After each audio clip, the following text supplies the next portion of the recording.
These are pictures of my house, where the freezer was. I was afraid to even walk by the freezer. Every time I came downstairs to eat breakfast or to play a video game, I have to walk right past the freezer. There was nowhere else that my mom could hide the bodies. They were cooped up in a freezer like meat. I'm happy I was able to make it out alive.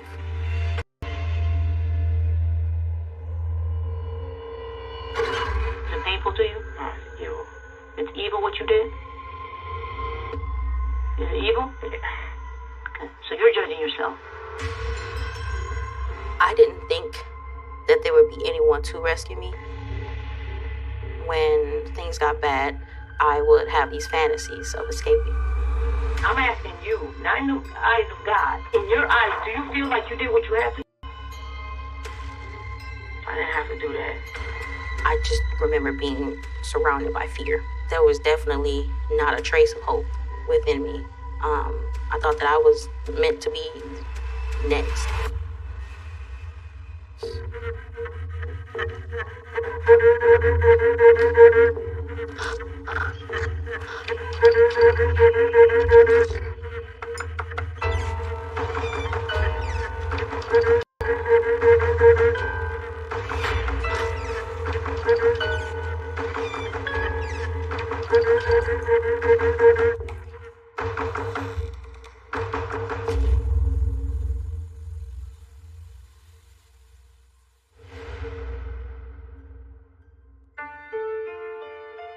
I was born in Detroit, Michigan.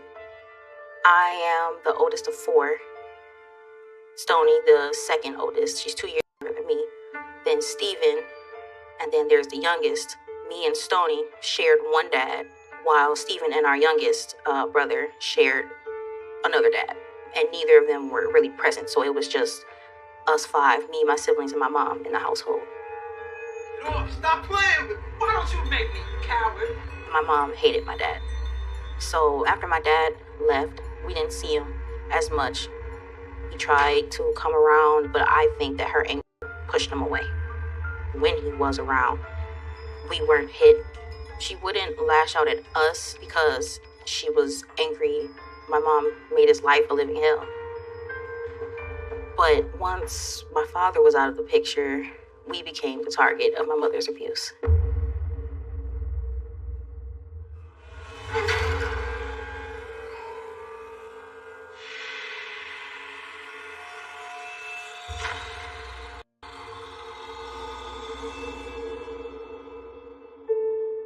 From as early as I can remember, my mom was never warm or attentive.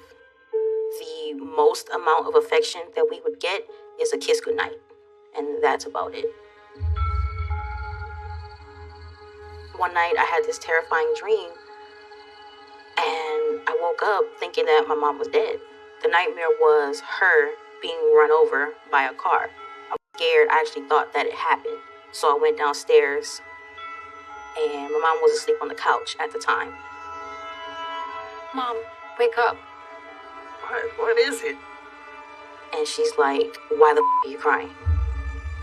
And I said, I had a bad dream. And she looks at me and she's like, go back to sleep. I don't care about no damn dream. Go back to sleep. I think at that time, what I needed most from my mom was comfort and was a hug. At the very least, a hug. But she told me to shut up, stop crying, go back to sleep. That's what I was met with. And so I just go upstairs and I go back to sleep. I knew after that I couldn't turn to her for comfort.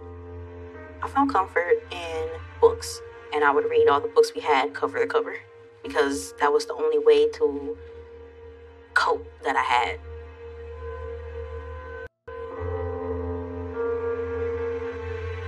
But I thought I had a normal childhood because I didn't know any other childhoods.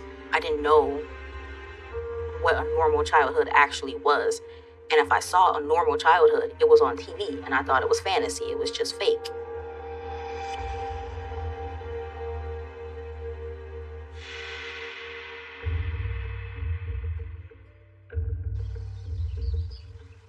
For a lot of the time that I can remember, we were hungry.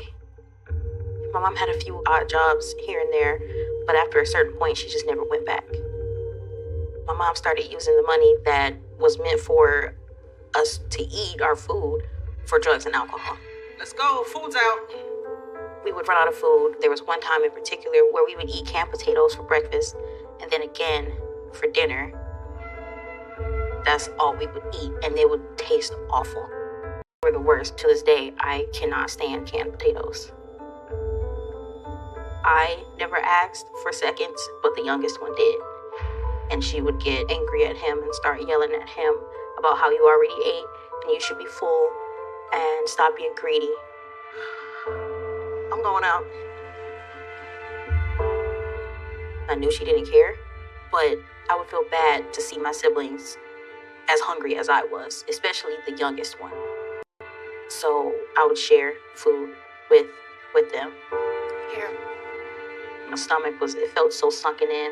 We were severely underweight and malnourished because of it.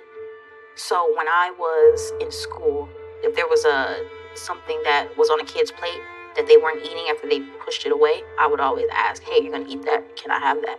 But I don't think anyone noticed anything about how we looked, how we ate. No one paid attention.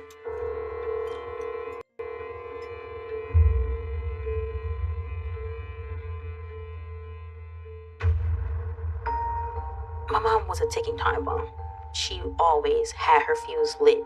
So anything, the slightest tap would set her off.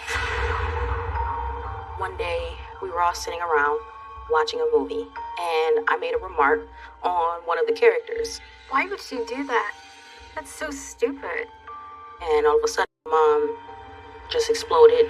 Keep your mouth shut. And got angry and started berating me, calling me stupid, dumb, and I didn't understand why. Come on here. And then told me to hold these painful positions for extreme amounts of time. They're called wall sits, which is where you place your back up against the wall. It's almost like you're simulating sitting in a chair, but you're suspended in air, only supported by your legs. You can stay there until I say. And she had me hold that pose for over an hour while she sat there and finished the rest of the movie. My legs would shake, and if we shifted our weight, she would start barking and screaming about how the punishment will get worse. But I thought that what we went through was normal across households because the public saw one thing, but we saw a completely different thing. To other people, she was kind, she was nice, she was giving. But what we saw was irritable, angry. So I thought the world was like my mom, that the people who were being nice behind closed doors, they could be something completely different. And so I just thought that everybody's fate was the same as mine. While my mom was making threats of it'll get worse, at that point I didn't fear that I would die. I felt that it would get worse, but I didn't think that I didn't start fearing for my life yet.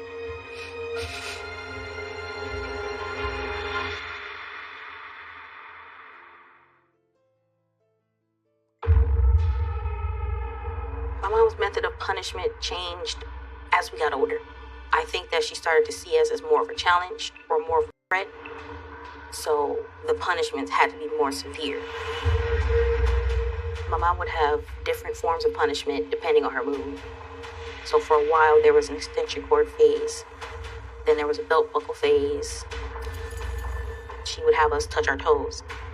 And she would just slam the belt buckle down on our back. And she would make sure to hit our backs and miss our legs and our arms. And that was so we could wear short sleeves and shorts. She would say she was really paranoid about child protection services. If one of us were being beaten, my mom would make the rest of us watch TV, and we had to pretend like nothing was even happening. Mind your business.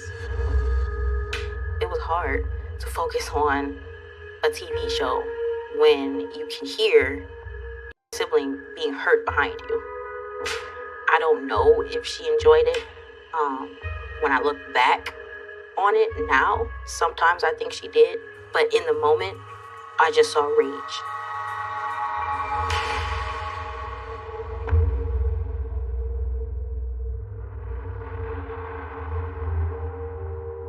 As far as I feel I've come emotionally, I still see in the mirror scars. This is from one of the toys that she threw at me, and it hit me and it split my lip open a little bit, like right there. There's also this scar. This was from a 2x4. Some are a lot easier to hide. I have one on my arm. My mom would stand me in the bathtub and throw hot water on me repeatedly. My back also is 75% covered in iron burns, but they've healed tremendously over the years and they're barely noticeable. I thought the scars were ugly, the one on my lip, the one above my eyebrow, I thought those were ugly. But over time, I actually stopped noticing that these scars are here and I just see my face now, not me.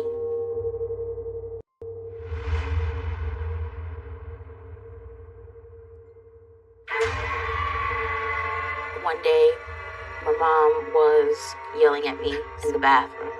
Sit still! And the next thing I knew, she'd grabbed a gold-plated curling iron and she'd smacked me in the mouth with it. I was stunned and I felt what felt like crumbs, food crumbs, on my tongue. I turned to the mirror and I stuck my tongue out of my mouth and saw a shard of my tooth. What's the matter now? Her whole demeanor changed. She just went into damage control because she had realized that she had done something permanent and she grew concerned and worried. Soon after, someone rang the doorbell and she had already come up with the cover story. You say your brother did that. The cover story was that my youngest brother had a toy car and he smashed the toy down onto me. My aunt comes over and she sees my tooth and she says, "What happened to Gabby?" My mom tells her the same cover story. She was playing rough again and chipped it. And my aunt is trying to offer to take me to the dentist. She's like, "Don't you want your tooth back? Don't you want to feel pretty again?" But my mom didn't take us to any dentists, any doctors, not even for checkups, because she was afraid that they would see the bruises. So my mom told my aunt that I thought that I looked unique and that I didn't want to have my tooth fixed. And my aunt looks at me and she's like, "Really? Is that what you really think?" And I say, "Yes." I like it. I was going to cry. I desperately wanted my tooth to be fixed. But I just accepted what happened and did what she said.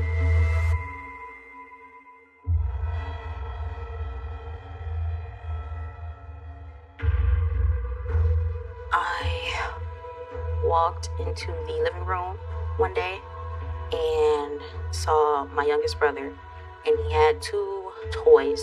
They were army wrestlers or something like that. And he had them in a position that was suggestive, kind of rubbing against each other. What are you doing? My mom became obsessed with this crazy notion that my siblings had sexually assaulted our youngest brother. Did someone teach you that? And she started basically interrogating the youngest. Steven had been bullying our youngest brother. And she asked the youngest, "Did Steven do this to you?" Did your brother do that to you? Tell me the truth. She kept asking and just repeating it over and over again until the youngest finally said yes. There's no concrete evidence to prove that Steven sexually assaulted the youngest. I think he only said yes to such such a terrible accusation because he didn't know any better. My mom left the room and came back with an extension cord. She wrapped it around Steven's neck and flung it over her back, like kind of how you're carrying a sack over your shoulder. And she lifted him off the ground that way. And then she took him to the master bedroom and closed the door. I'm just terrified. I'm in shock. I didn't know what was going to happen. I was just afraid. Throughout most of that week or two, he was alone. She had him isolated. She used trash bags to asphyxiate him. She denied him food. She would switch between strangling, between blunt force, to where his head was severely misshapen. My mom thought she was teaching Steven a lesson. She thought that this was an appropriate punishment. You little brat! Get up! I thought many times about telling people, but I didn't think no one would believe me. I thought about running away, but I also felt like I would be deserting Stoney and our brothers, so I just never really acted on that because I didn't want to leave them behind. What are you looking at, girl? Go downstairs! The following day and days, weeks, they somewhat run all together into one, but the only thing that remained constant was his abuse and how severe it got.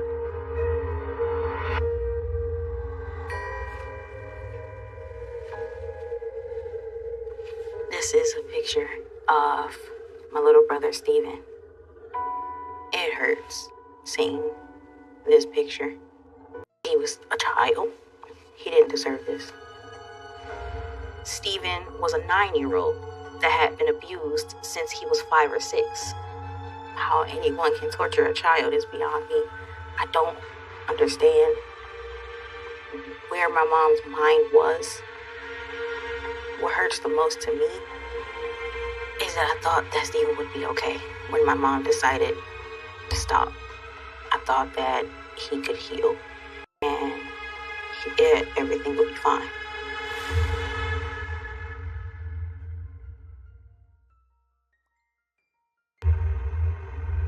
After torturing Steven for so many days, one night, my mom called me into the kitchen and she said, I think he's had enough. I'm gonna stop. I feel like he learned his lesson by now. But the next day, it was in a week. My mom took him into the room. She laid him down. And then she said, say goodbye to your brother. He's leaving. Sorry. I saw Steven laying on the floor in a blanket. My mom was leaning over Steven and telling him that she was sorry and that she loved him. And he weakly said, I love you too. He said it back. My mom told me to give him a kiss, like a kiss goodbye. I told Steven that I loved him. And then I got down on the floor where he was and gave him a kiss on his forehead.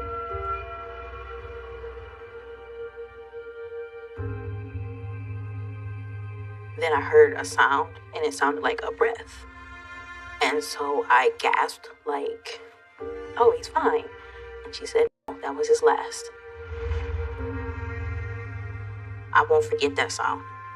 And that will always stick with me. And it always has. And I just sank to the floor right there. And I had never done anything like that in front of my mom. Never sank, never cried in front of my mom. But at that point, I didn't care. She could have hit me all she wanted. My brother just died in my face.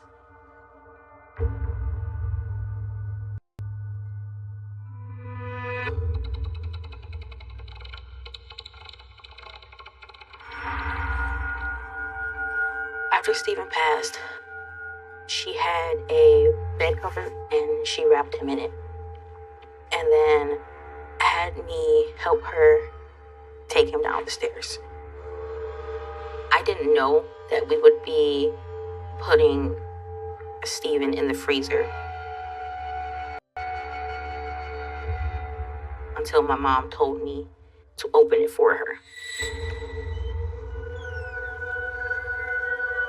She cradled him in her arms and she set Steven down in it.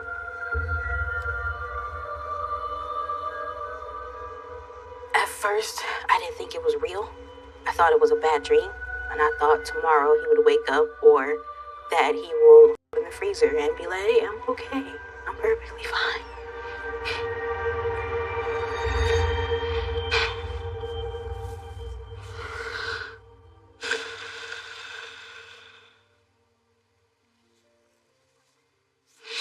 I think after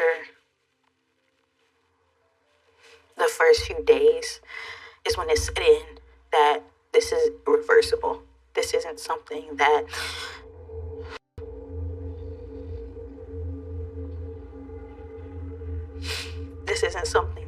would just heal like my burns. Like he's actually gone.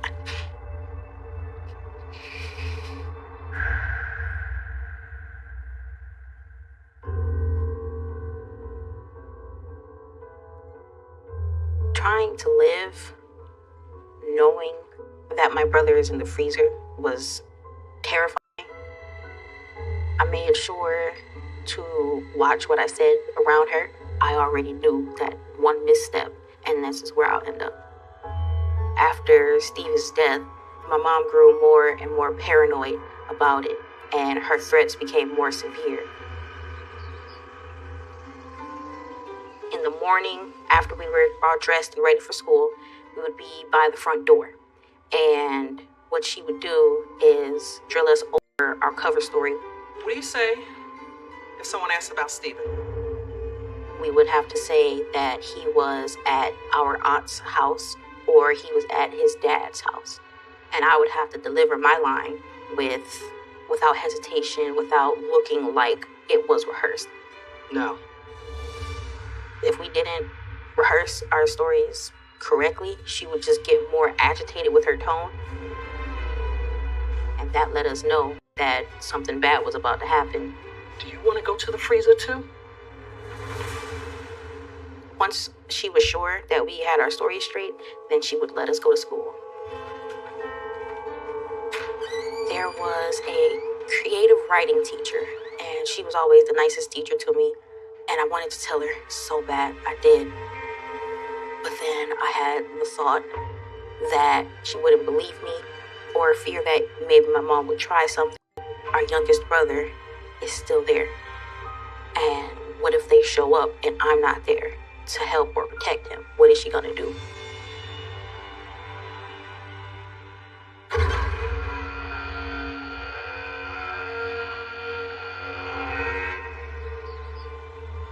After Steven died, my mom calmed down a bit and it seemed like the worst was behind us. But 9 months later, something set my mom off again. Don't you lie to me. You know what happens when you lie. And she started asking my youngest brother if Stony had ever sexually assaulted him. Did she do that to you? And just like last time, my youngest brother said no. My mom started to get aggressive, and she threatened to beat him if he didn't tell her the truth.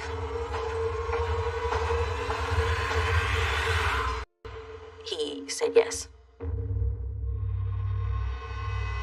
Stony obviously said no, but my mom, she was not having it. My mom just went full feral, basically. She just started wailing on her, beating her, slamming her against the wall, and as the days went on, she started to do a lot of the same things that she did to Steven. Though with Stony, it was worse because she wouldn't feed her at all, and she just became skin and bone, basically.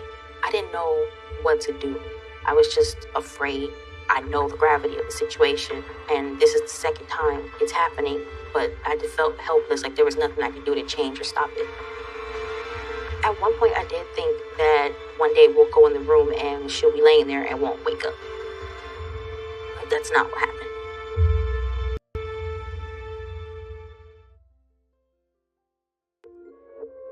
One day, my mom told me there would be an inspection coming up in the house. When my mom found out that we were having an inspection, she started to get agitated. She started to scramble around because in the master bedroom, mainly, there were streaks of blood along the walls. And she basically told me to clean the house top to bottom. And that's what I did. There was a mattress that was just bloodied. It was just terrible. And she had me put a regular blanket over it. Hurry up! And I better not hear a sound. She told Stoney to lay under the bed, and my mom draped the blanket over the sides to where it looked like a bed skirt. And she told Stoney to stay completely quiet. Make sure you get the wall. She had to hide because she had bruises and burns and everything all over her. There were 3 inspectors, I believe, and when they came in, it just felt like I couldn't say anything because my mom was always right there, right behind them. My mom said something to kind of spark up a conversation, but I believe it was to let Stoney know that I am in here, and if you do anything, I am right here. And as quickly as they came, they left. All they had to do was open the freezer, and this whole thing would have been over.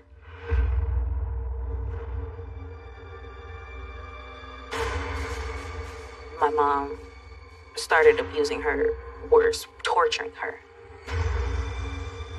Then my mom grabs a 2x4 and she hits Stoney right here on her temple. And it opened, it split, and I saw a stream of blood spurt out of her head. And my mom cheered. She cheered. She said, as it happened, she said, "Woo, look at that."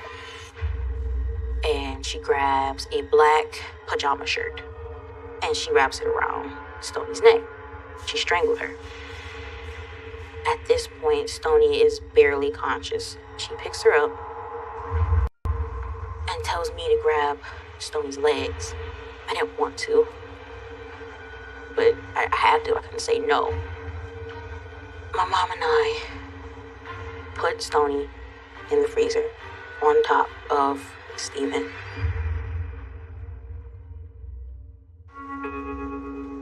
After putting her in the freezer, my mom saw that Stoney was still trying to breathe, and my mom grabbed the plastic bag and then put it on her face and held her nose while she was still in the freezer to speed it up. And then my mom let it go and she said, "You know what? You're as good as done anyway." My mom closed the freezer and then told me, "Don't cry over that bitch." She said, "That bitch hurt your little brother, and she caused all of this to happen." Stoney, I've always felt the most guilty for because she was still somewhat conscious. She didn't just die, she was still there. She knew that I had helped put her there. Whereas, Stephen was already gone by the time we put him in the freezer. So the last thing he knew was me giving him a kiss on the forehead and telling him bye and that I loved him. And the last thing Stoney knew was me helping my mom put her in her coffin.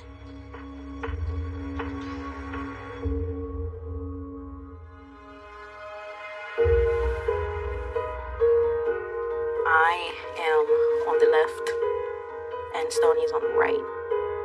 When I look at this, I can see how much we do look alike. Stoney was really friendly.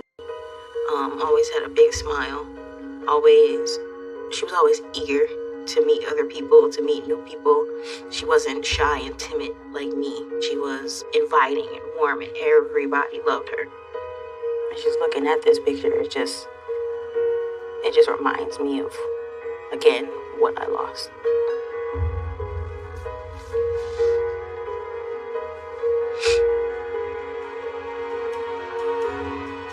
I'm thankful that I have this picture though, so I can remember her as she should be remembered.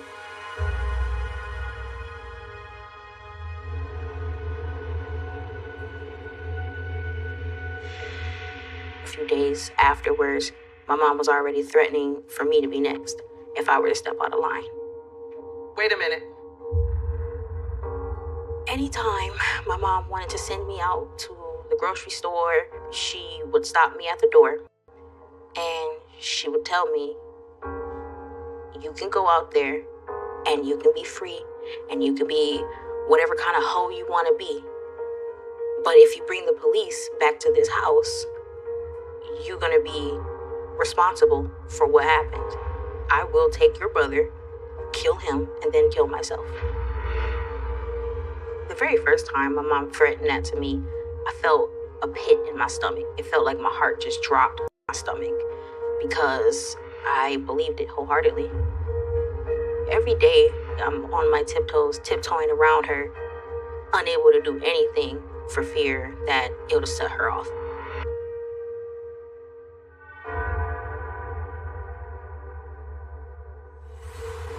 In March of 2015, my mom got an eviction notice in the mail. My mom hadn't paid rent, and she owed a certain amount of money, so we were being evicted. I don't understand. When she read it, she started panicking. The eviction letter meant to her that this whole thing was over. There was nowhere else that my mom could hide the bodies. This was it. This was the end. She couldn't run. She couldn't hide anymore. Can't do this. She talked about often killing us and then killing herself. And so I thought that that's what was about to happen, was that she was just going to end it all. I immediately thought, we are going to die. And I just sat there and waited.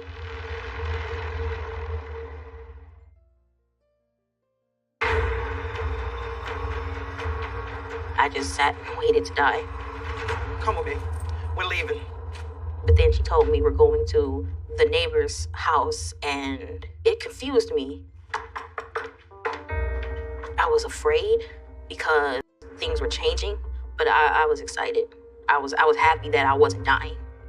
I need to see if you can watch my kids for me. The neighbor let us in, and my mom explains to the neighbor that Stephen and Stoney are dead, and they have been for 2 years, and she's been hiding them. I don't know why my mom decided to confess. My mom asked if it was okay if me and my youngest brother went upstairs. We went upstairs and we turned on the news, and I saw our front door on the news, and breaking news come across that they found what appears to be an old woman. They called Stoney an old woman. She was frozen, and so they couldn't accurately make out that it was a 13-year-old girl. Maybe 10 minutes pass, I believe, and we hear voices call our names.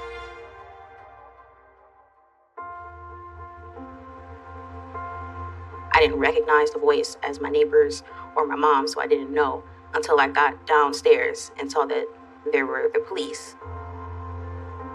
My mom was in handcuffs at this point, and she called me over and started to apologize profusely and tell me that she loved me.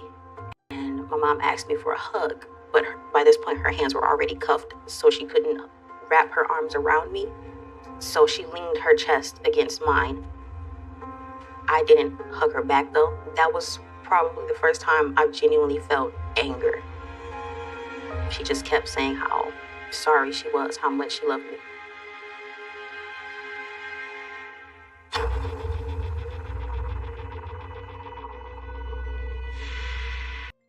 I moved in with my great aunt, and my aunt adopted my youngest brother. I was elated because my aunt adopting him meant that we could stay together. My aunt is the kind of person to turn on the news at 7 in the morning and I would see pictures and videos of my mom lashing out and practically acting like a rabid dog. I am the only one throughout both these cases. I haven't lied about anything. As horrendous as everybody think I am, that's fine. But I'm the only one that's not lying about anything. I felt disgusted. I felt embarrassed that I came from that. That's my mom. I did what I did. I did what I did for my baby. Period. She justified my brother and sister's murders. There was no remorse because I believe at one point she clearly said if I had the chance, I'd do it again. I definitely missed you. Wasn't an accident? No, not at all. If I had a chance to do it again, I would. Over time, my stance on my mom's sentence has shifted. My stance started off as she deserves death. Now I realize that death is mercy. She has to live and she has to remember and think about everything she's ever done and not be able to atone for it. I think that if there's anything that she deserves is to live with that pain.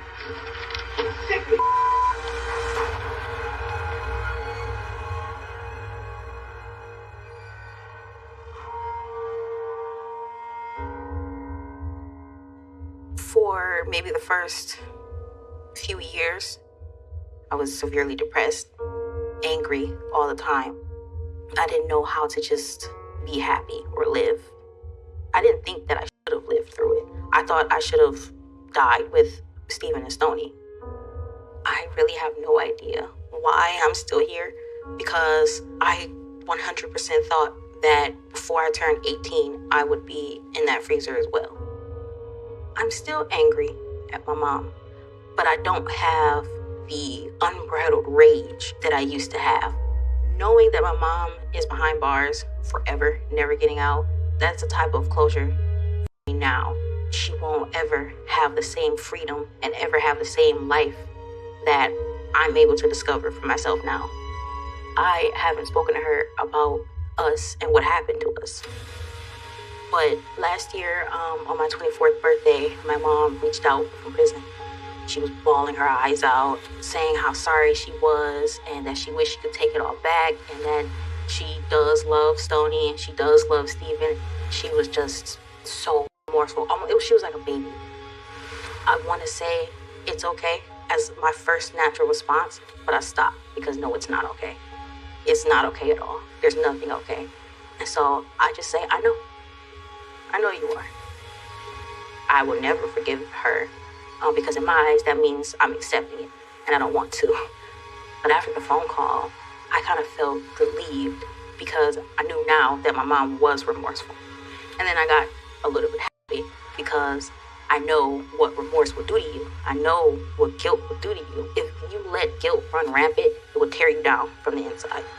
And that's exactly what I believe now is still happening to my mom. And to me, that's kind of like a revenge all of its own. And I don't have to lift a finger.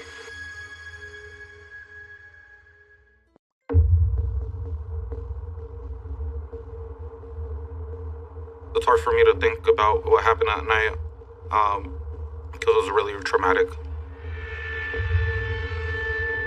Everything was like normal, and I'm sleeping, and that's when someone comes onto my bed and then they grab my mouth. It's still hard for me to tell the story. I got this call from my brother. He sounded terrified. Seeing like everything, like all the crime scene stuff set up and the police everywhere it was just unreal. I was just in utter shock.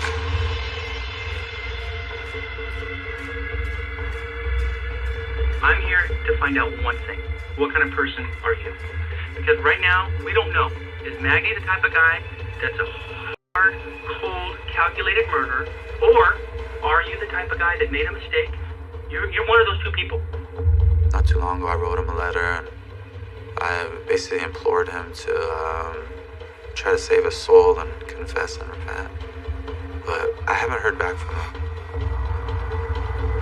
If I could say anything to him, I would just ask him to find it on his heart to please come forward. If he could just help me and my brother and my family to find closure. That's all we ask for him.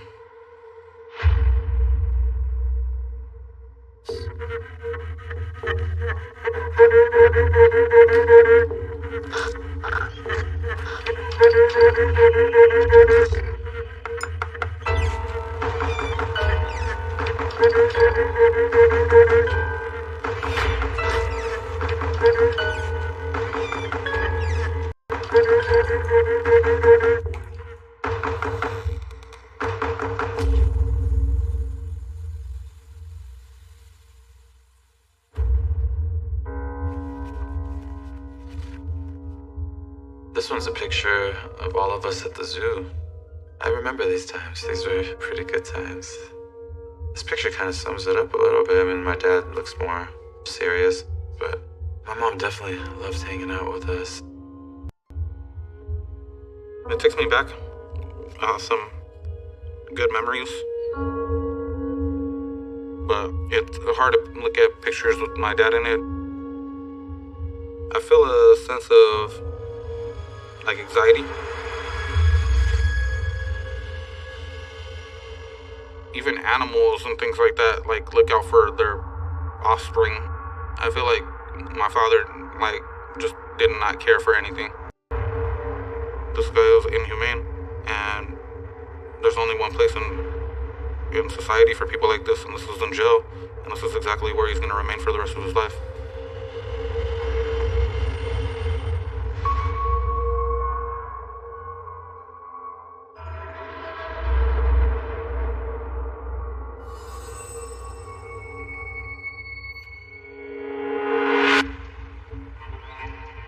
I used to go out to the park myself during an early age, and I used to kind of play with just the bigger kids and stuff that were there.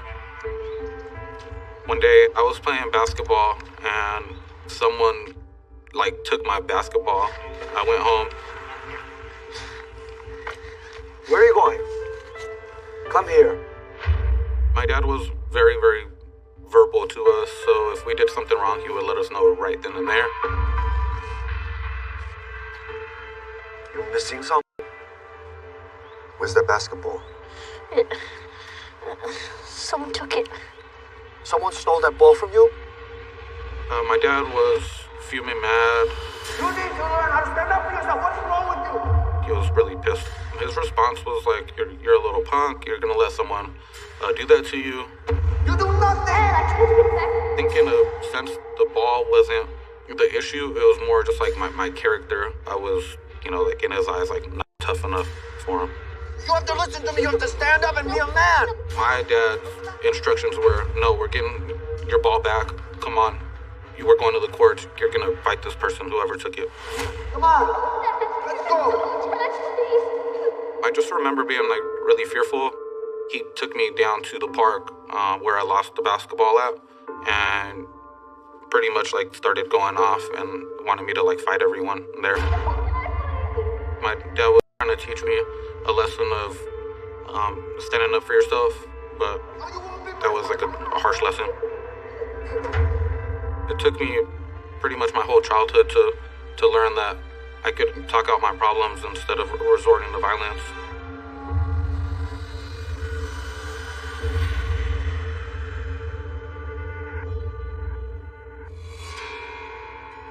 My dad, when he would get upset, it would pretty much, he'd look calm, look cool, until everything just hit a switch.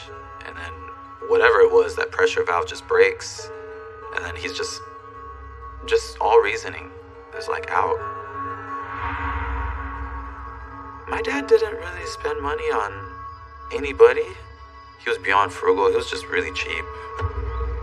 So I didn't have certain cool things that other kids had. One of the kids in the class had this really cool Karate Kid headband. Stole it from him.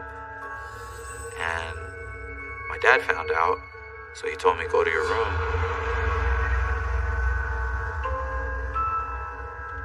So I went to my room. I just remember looking out the window, and I saw him going out there. I was like, what the hell? I was like, what's he doing? And then I realized, I was like, oh man, he's looking for a branch for the rose bush. he found like a big branch, had a bunch of thorns on it.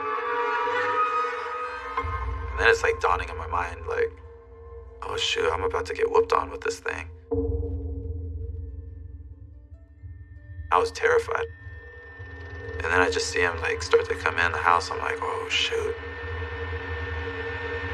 And he just came in and just started wailing on me. His eyes wouldn't be like normal eyes. It would be like it would just bug out. Like, how could you? And they would just boom, boom, boom, and just start raging into it. No son of mine is a thief! You stole this. How could you do that? Please stop, I don't do it again. He would hit me until he ran out of steam, or until I cried to the point where he would just, it would kind of cause him to like de-escalate a bit.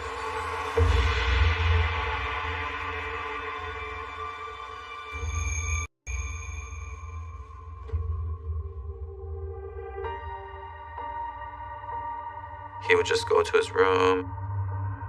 We didn't really talk about it no more. The wild thing is I grew up with so much of that stuff that for the longest I didn't even think it was a big deal. But it was like the actual whooping of it wasn't even the worst part. It was just the fear of seeing him cutting the rose branch.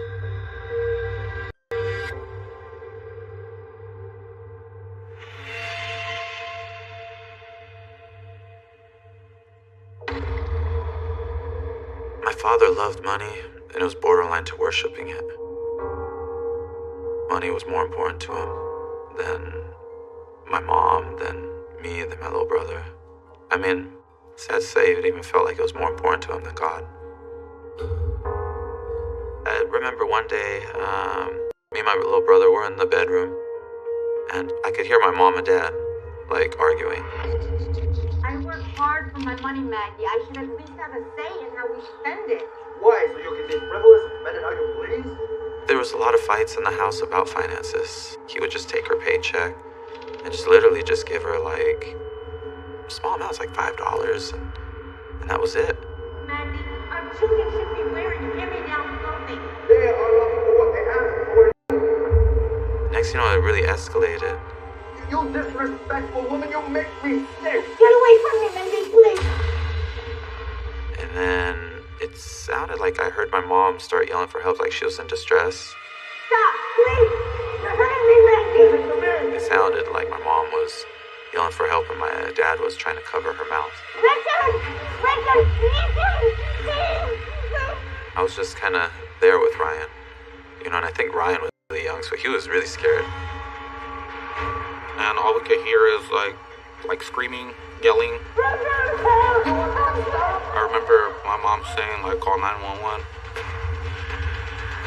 I was like too scared to even step out of the room, so I was just at the doorway just listening like to what was going on, and I was just like, I didn't know what to do.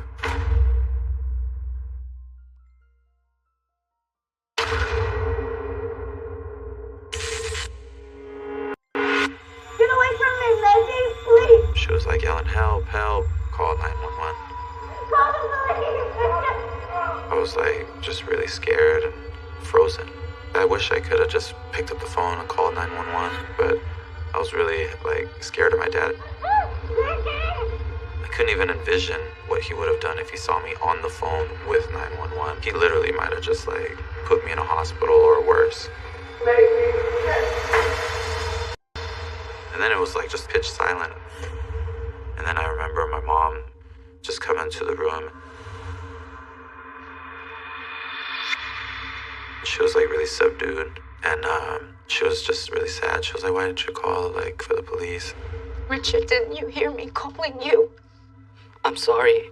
I was like, I'm sorry, I was just really scared. And then I think she kind of realized too that I was just like too scared to do anything. It's okay. It's not your fault. When I look back on that incident, I think my mom hit the point where she was just fed up with everything, with dealing with my dad and the way that he was treating her. And she was pretty much ready to leave. Everything is fine.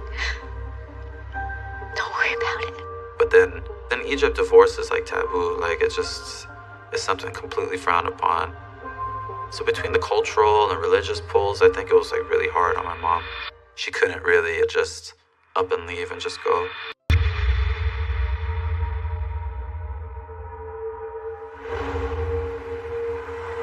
I was working and I remember my mom calling me that she wasn't going to be able to pick me up that night. And she was always the one to pick me up from work. I kind of had like a gut feeling that things were just like out of the ordinary. Mom, where you at? When I got back to the house, this was the first time I actually like saw my mom like bad by my dad. You okay? What happened? Ask your father. My dad had hit my mom with like a closed fist and hit her eye, and you could already tell that there was like a lot of swelling. You okay? Yeah. He had fractured her eye socket. It was definitely one of the most traumatic times of my life. Oh my God. Rick must have walked in the door within like minutes after that I came in. Mom, what happened to you? I got home and I remember going in, and my brother was down there and my mom was sitting in the kitchen. Mom, this is really bad. Are you okay? Her nose was bleeding, and she was like trying to like still stop the blood. And I was really concerned. I was like, what happened? Did Dad do this to you? He lost his temper. You know, she told me that they had got in an argument and then I punched her in the face. I was pretty upset. It really concerned me because her nose was still bleeding. This was like at least an hour or so out from the incident and it was still bleeding. So I immediately thought to myself, like, I have to take her to the hospital. Come on, let's go.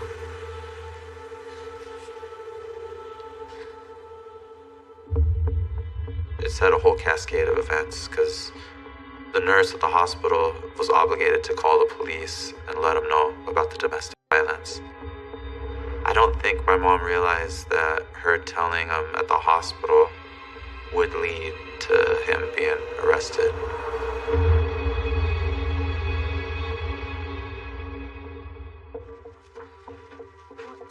When me and my mom got home, the cops were there. What's going on? Your husband is under arrest, ma'am.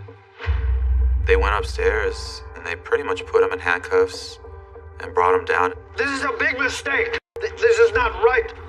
And I remember he was still in his pajamas and barefoot. He was like, well, can I put my slippers on? And they're like, nope. Won't you at least let me get dressed? Not gonna happen, sir. I felt really scared because I didn't know what was going on. I didn't know that the police were going to come and take him away. I've never seen a look in his face like that before. He was just so pissed off. As he walked by, I just remember him looking at me and telling me that this is all 'cause of you. This is your fault. And then the cops just took him right out. They were charging him with domestic violence. The restraining order was just automatically kicked in. My dad wasn't allowed anywhere near her or the house. That was a very scary point because I just knew that our lives would never be the same.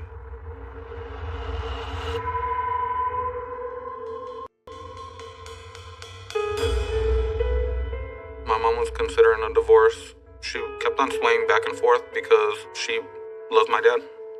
And he was really manipulative. He tried to spend time with me and Richard. He tried several times to like just reach out to us and tell us that he loved us. It seemed like he wasn't bent on revenge at the time, but he was more trying to just get everything back together and make peace with everything. That it put me at ease a bit.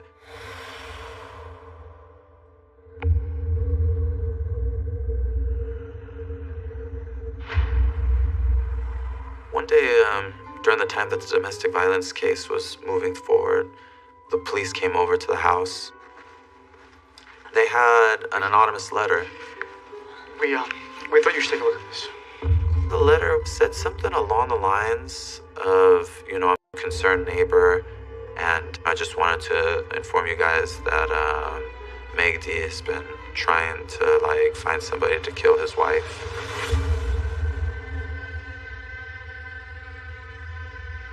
They wanted to stay anonymous and just let him know that this was something that my dad was thinking about. We don't know who it's from.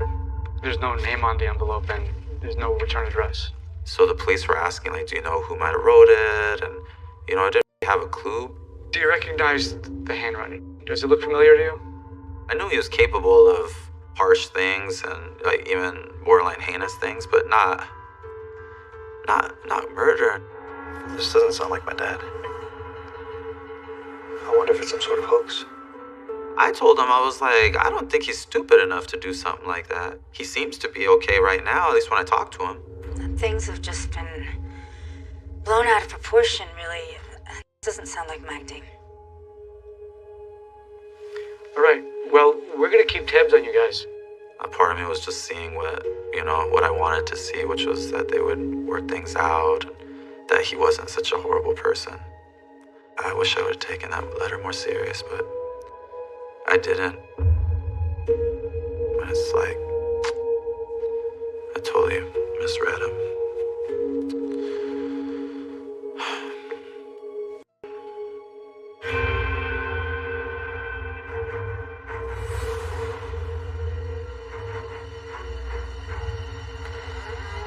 I hear like a door open, and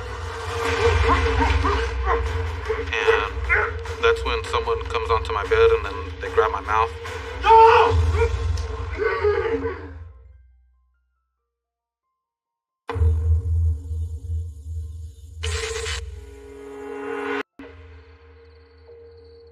Remember the power getting cut off? It was one of those things that we didn't see it coming. There was light in the house and then it literally just went straight dark. What's going on? My mom, she got really paranoid and she was like, oh my God, why aren't the lights turning on? Ryan, I don't like this. Her kind of picking back and forth and stuff, like, oh my gosh, trying to test light switches and stuff like that. Why aren't they working? I don't know. It's not a blackout. Everyone else seems to have light. Well, how is this possible? My father loved money, and he's so cheap. I just thought he stopped paying the bill. Don't worry. Dad probably forgot to pay the bills. It's just not a shock to me that he would cut the power out on even us as his kids. I'll figure it out. I have an idea.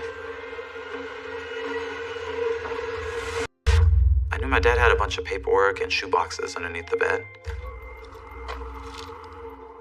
But as I was going through the paperwork, I found out a lot of bank statements for various accounts that my mom had no clue about. At first, I was just seeing accounts that were smaller, like they had a couple thousand or a few thousand. But then I hit one, it was some platinum savings CD. And when I looked at the total of that, I was like, whoa, there's 100,000 in this. Mom, come here. What is it?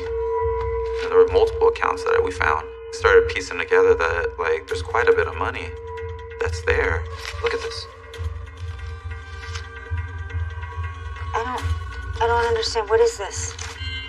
We're not talking about just a few thousand here and there, but we're talking about hundreds of thousands. I was pretty shocked. Police is what? Keep this from me. Half of that should be yours. There's a ton of money here. It's if you got a divorce, this is half is yours. I don't think she even realized that was how it worked. He was trying to steal from us. She was in the dark on everything. Finding all those statements and all that stuff kind of made her even more upset. I cannot believe he did this to me. That really set my mom in motion too, where she was like, enough's enough. She was just done.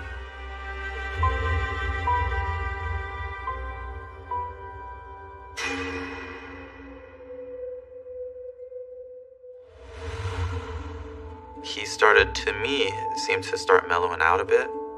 When I graduated nursing school, I saw my dad, he came by, and I was like, man, it seems kind of weird, doesn't it? Dad seems extra chill, man, he's not normally like that. That was really nice. It was kind of how I was hoping that their divorce would be, just amicable, around each other. I could have a relationship with him and a relationship with her, like normal people when they divorce. I had thought that he had just come to terms with everything and just kind of found peace or something with it. But looking back on it, maybe that was when he kind of made his mind up, like that's it.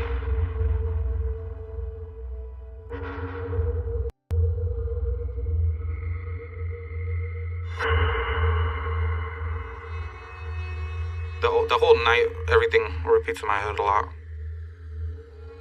I don't like to talk about it too much, just because it was so traumatic to me. I came home late that night, made my way upstairs, fell asleep in my bed. Everything was like normal, and that's when I hear like the door open.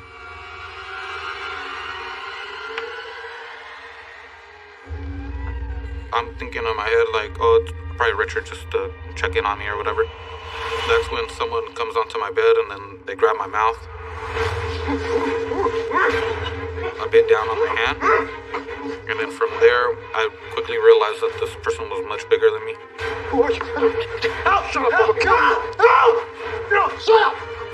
And that's when the second person comes into the room.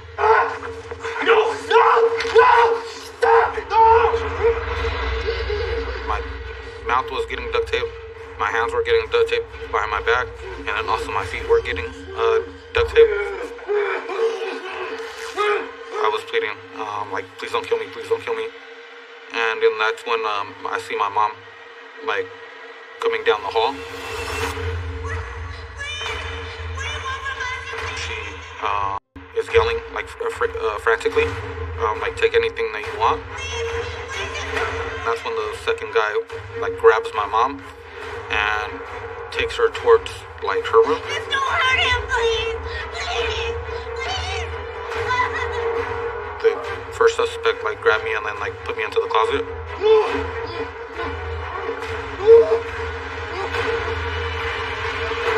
I didn't hear anything else after.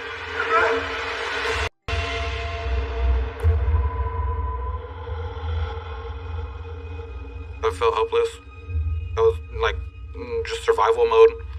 I was trying to, like, get my hands to, like, break free. I got the tape off my mouth, started like unbounding my feet, grabbed my phone, and I ran straight down the hall. And I remember looking to the right, like a quick like glance, like towards like my mom's door. It wasn't open, so I didn't want to see who was going to be on the other side, because I didn't know if they're still at my house. So I just ran straight out of the house.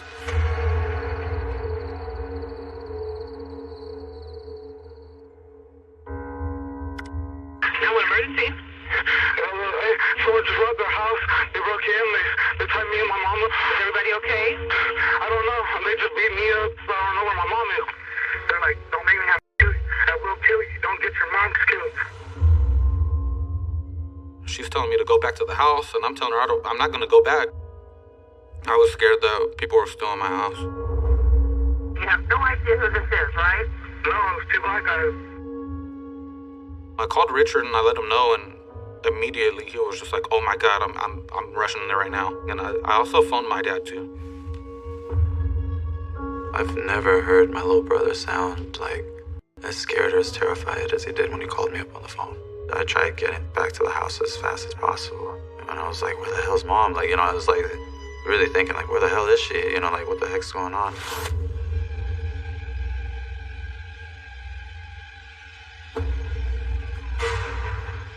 I was really nervous if he found out that I was like doing a wiretap against him. Oh my gosh, that would have been horrible.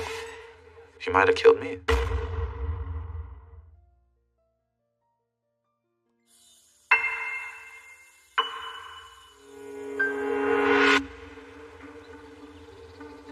The cops came and they told me like, we're gonna need to take you to the station and we gotta ask you some questions. And then they just started asking like a bunch of questions, like, where were you? I went to my girlfriend's after work. Then my brother called me. And your girlfriend, does she live near your mother's house? I totally felt like a suspect. It was super scary. Why does it matter? Because we're running an investigation. I just remember hitting a point where I was like, all right, I'm not answering any more questions till you guys tell me what's going on. Where's my mom at? I remember one of the detectives, like, he was just really blunt with me. He was like, you know, she's dead. She was murdered. They basically stabbed her to death. It just hit me so hard. And I was just in just utter shock. Up to that point, I thought it was just a robbery. I thought they just broke in to steal some stuff. I couldn't believe that my mom was murdered. No, please. And my...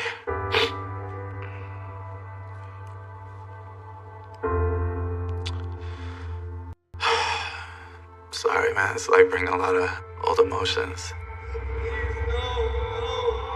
I heard Richard just scream like to the top of his lungs.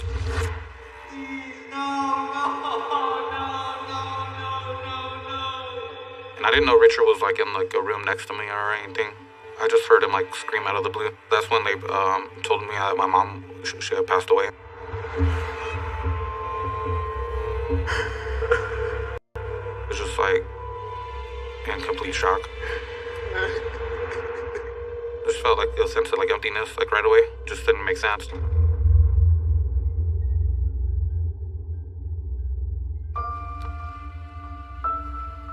This is my mother, Harriet Gregius. I like seeing pictures of my mom. It definitely brings a lot of memories back into life. She's very beautiful in the picture. Holidays were really big around my mom, like preparing for Christmas and cooking meals and things like that. Looks like it was actually before she got married. It's like she was like younger and really vibrant. She was just an amazing person, like very soft-hearted, very sweet. I don't know what kind of evil person or people could do that kind of stuff.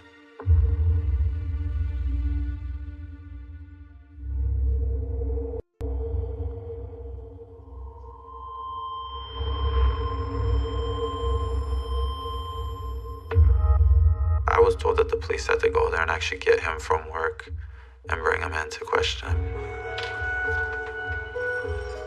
He still went to work. He didn't even like take the day off or anything. He just went to work. And he had known about it because my little brother had called him up.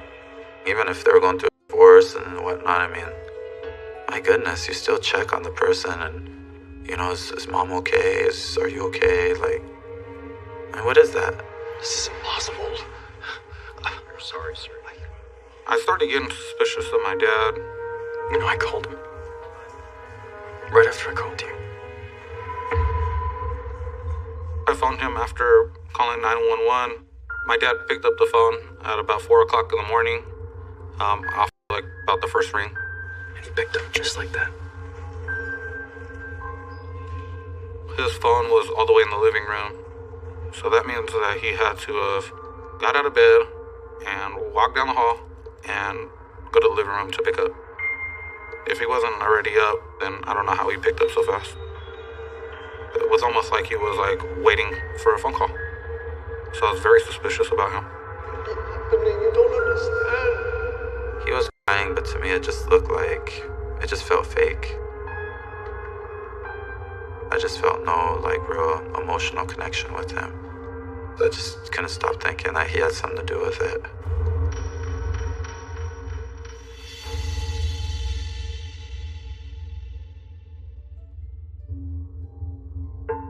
We went back several times to talk to the police and express to him how I was like really starting to think that my dad had something to do with it.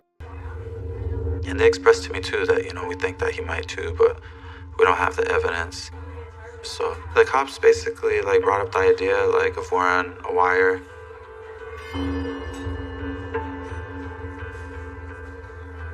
To like, you know, talk with my dad and see if there's any information or anything that I could find out.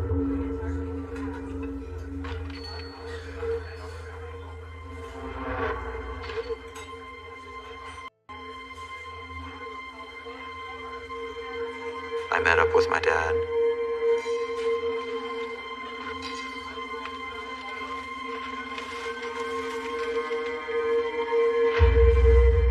I was really nervous if he found out that I was like doing a wiretap against him. Oh my gosh, that would have been horrible. He might have killed me. How's it going with you and your brother? I was walking a real tightrope because I didn't want him to be suspicious that I thought he had murdered Mom. I was just thinking about it. Everybody loved Mom. It doesn't make sense. Why her? I was trying to kind of be more like, I can't believe this happened. Who do you think would do something like this?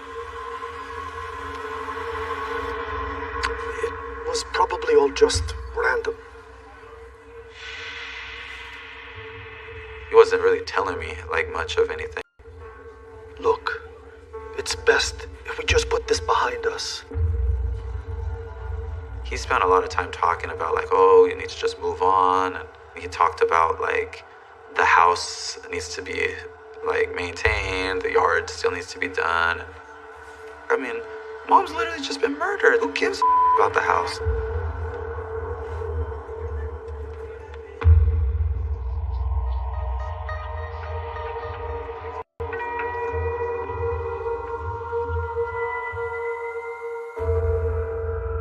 We decided that it was best to move up north. We have family from my mom's side up north that was able to take us in and at least give us some time to like get back on our feet. We cut off contact with our father pretty much right after moving. We didn't want him to know where we moved. We kept in contact with the police very often. What's going on? And then we later on found out that it was like turning into like a cold case.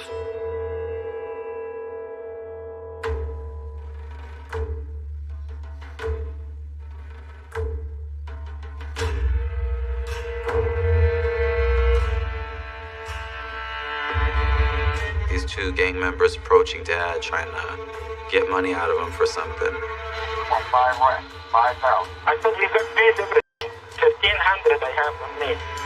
It turns out that was actually part of the undercover police sting.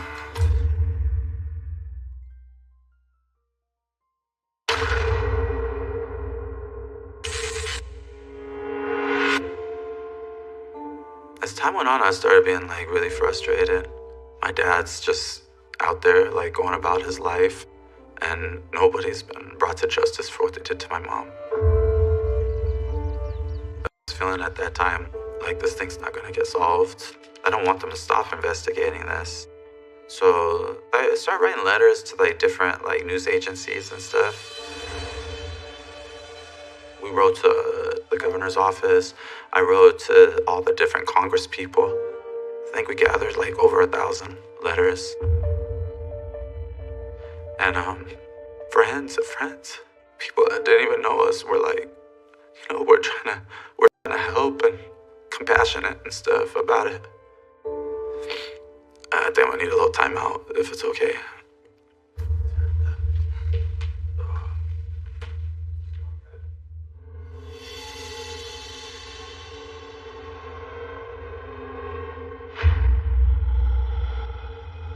It just was really tough on our family because we felt like we had a clear suspect, but we weren't getting any answers. But one day I received a phone call from my dad's girlfriend. She had left me a voicemail, and she was just going frantic. Some gang members had shown up to the house. She was referencing that they're like the people that like came and broke into your house, and then it just made my heart race. I literally dropped what I was doing and I phoned the police right away. Hello, I need to speak to whoever's working the area Gerges case. Because I was like, oh my gosh, we have like a break in the case. They're like, okay, we'll look into it, Ryan. I promise we'll look into it. Call me back if you hear anything. I learned later that that was a sting operation, that 2 cops were posed as gang members. Check it out, man. About him killing the wife. We're not gonna fix it. You know what I mean? We want 5 rent, 5,000. You know what I'm saying? They were just pretty much trying to get like some hush money. Give me a call, man. That's my number. Give me a call tomorrow, buddy. 5,000. Give me up tomorrow. My dad takes their phone number. Next day, he calls them up and arranges a meeting in person. I thought we got paid everything. 1,500 I have on me. My dad agrees to make the payment. He doesn't deny anything in the video. When you see that video right there, it clearly shows you that he's guilty. It really hurts me whenever I see that footage, because I always feel like it's caught him like red-handed, but he still tends to deny things. And it's really heartbreaking to see. I said you could pay everything. 1,500 I have on me. I mean, that's just a showing of how cheap my dad is. He's still trying to, like, I don't have that much money, and how, like, trying to negotiate it down as cheap as possible. It falls right in step with the kind of person he is. That line, I paid you already for everything, really set in stone that, like, this guy, like, had my mom killed.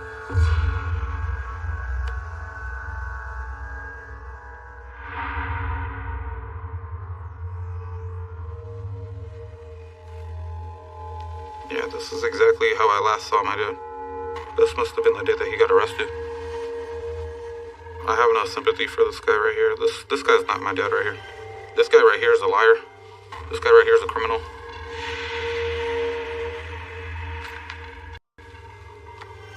This mugshot's, like, just sad.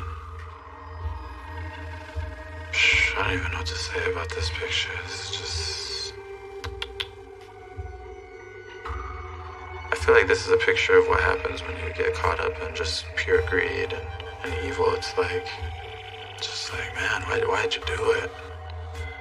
It's like, you know, you had so much going in your life.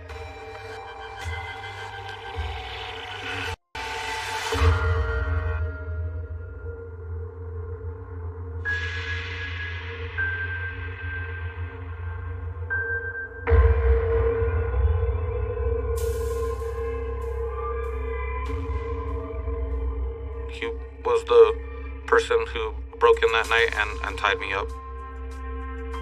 They were able to track him down with the DNA evidence. They ran it through and it had a hit in the system since he was already incarcerated for another crime.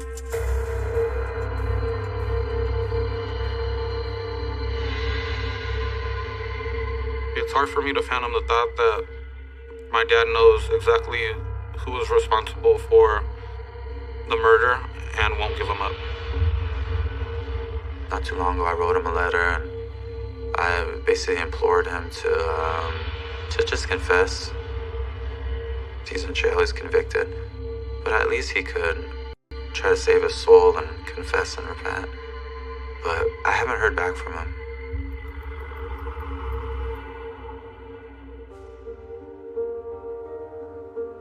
Well, my mom's murder case is still open. I pray every day that we still catch the slayer. But I mean, I'm happy that we at least got some justice. At least we caught one person and we caught our dad. And regardless of what happens, justice is going to be served, whether here on Earth or afterwards. There's justice is going to be served one way or another.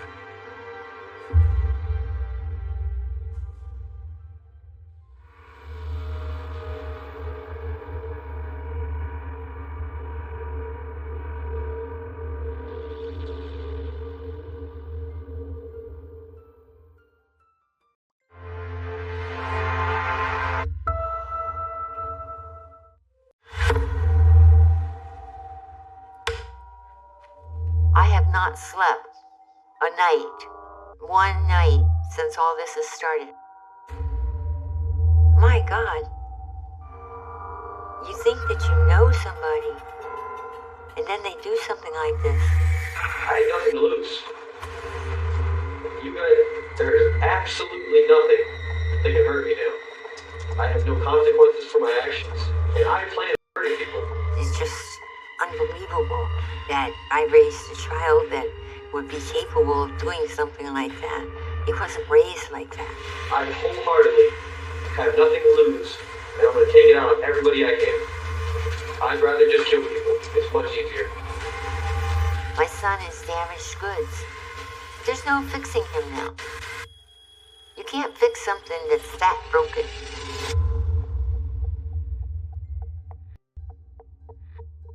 Some of the most damning testimony in the trial of Peter Absinu came from his own mother, the woman who turned him into police. He said he had done something that he needed to get away for 6 months and then everything would be all right. People think I'm terrible. And I don't care. I couldn't let him continue doing what he was doing. Somebody had to stop him. He broke God's law. Thou shalt not kill. When you break God's law, you have to pay up to God. But then he got 2 death sentences. God, I wish none of this had ever happened.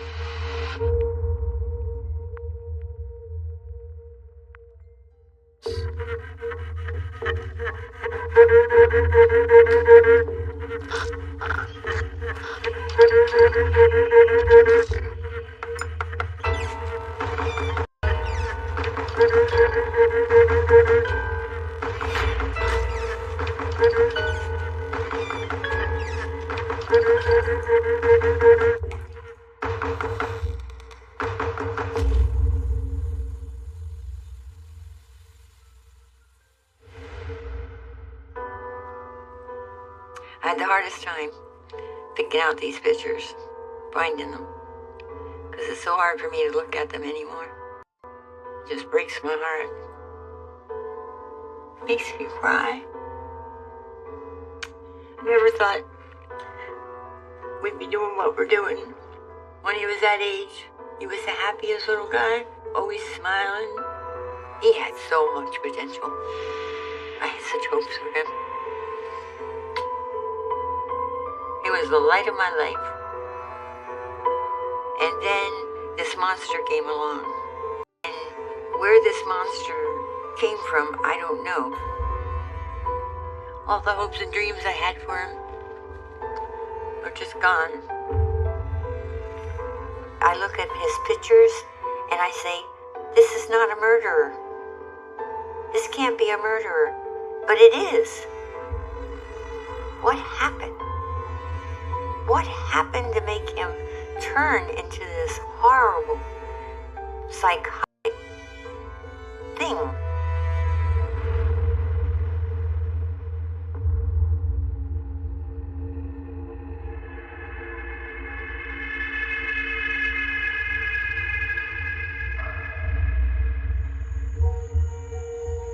It first started to change when my daughter was murdered. Peter was 8 years old. I had to tell him. Sat down on his bed and said I had to talk to him. And I told him that something awful had happened. What's going on? Peter had 2 siblings. Jennifer was 20 years older than him, and Eric was 10 years older than him. Something's happened to your sister. My daughter was dating George, the guy that murdered her. She didn't want to see him anymore because he was harassing her, and she got a restraining order on him. And that night, he went to her house, and he shot her point blank with a .357 Magnum in the base of her brain. When I told Peter that his sister was gone, that she had been murdered, he said, no, it's not true. You're lying. No, I'm sorry. I don't believe you. I'm so sorry. You're lying! He was devastated. It was like he lost his hero. His whole little world was just shattered. You're a liar! So. No! Here he had this person he worshipped, and now they were gone. He was like lost. He was just inconsolable. He was so angry.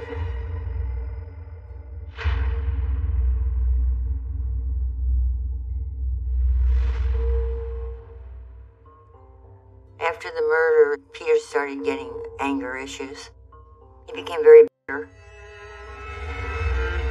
He started going around just screaming. And he was never like that. Peter! He was so angry. He wanted to go to jail and get George. And he wanted to do something bad so he could get in jail and he could kill George. He wanted to do the same thing to George that he did to Jennifer. Then I said, you can't do that. Don't hurt people. He'd be just as bad as he is. He deserves to die. I didn't know what to do because I didn't know how to handle his anger.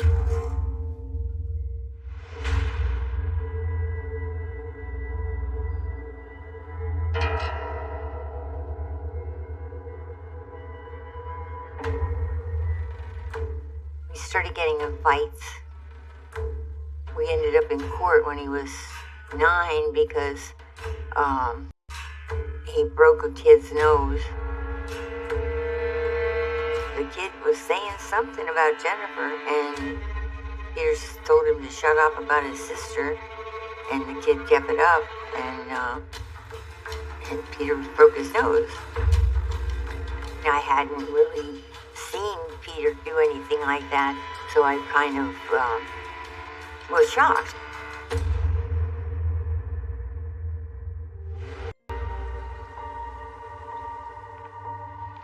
Peter? In court, he had to tell the judge that he was sorry and he wouldn't do it anymore. We have to show the judge you're serious about this. Why aren't you ready yet? I was hoping that he would realize that he can't do stuff like that, and it's not right. But it just kept getting worse. It kept getting more violent, more violent. Now! I was becoming this person that I didn't know. We tried desperately to get Peter help. We had him in a grief group, and but that didn't seem to help. He just didn't respond well at all. I mean, I felt like I was losing him, and I didn't know what to do. I mean, we thought we were doing everything that we could by taking him to therapy.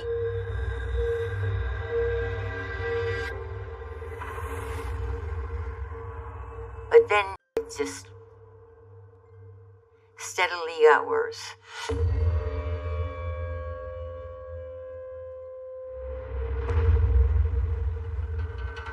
When Peter was around 10 years old, he started to get into his fascination for knives. He wanted anything sharp. He had to have something sharp. At first, he just had a fascination with little knives. Then it got to be where he wanted bigger knives and bigger knives. And then he started sharpening them. He got his own little sharpening tool. He would sit and sharpen the knives obsessively. I disagreed that he should be allowed to have the knives to begin with, but his stepfather thought that it was perfectly manly for him to want to do that. He used to bring it closer and closer to me. Look at this. Watch this. And he would cut a piece of paper in front of me and stuff like that. I bled easily because I took blood thinners, and he would be like, "This would really make you bleed, wouldn't it, Mom?" I could cut you so easily with this knife. I started getting scared. Don't you have schoolwork to do? Did you ever try to take the knives from Peter? Oh, no. I was always afraid he was going to cut me and I would bleed to death. Now put it away and get some work done. I would say, put them away. Please, put them away. He didn't listen. You question yourself because this is your child. And your child's not supposed to do things like this to you. And yet he was doing it. He would seem to be enjoying it. And that was very upsetting. Very.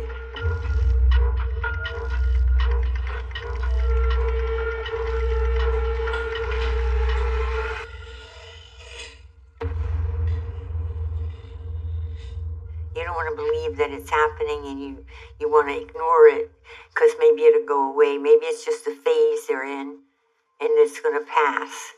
But unfortunately, Peter's never passed. Just kept getting worse and worse, and he kept getting in more trouble and more trouble.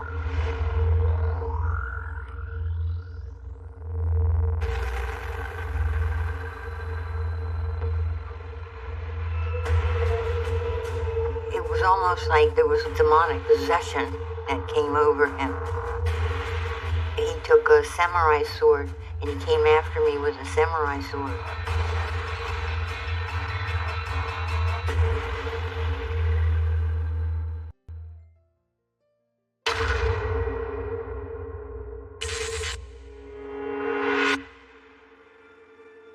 I worked at a vet shop and we had so many animals. He's always so kind to them. But then as he got older, his whole personality changed. And because Peter was so volatile, you never knew what was going to come next.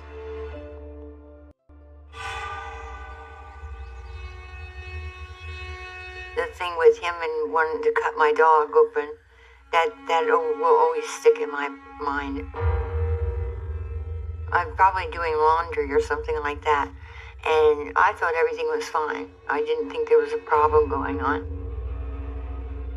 And all of a sudden, he grabbed my dog.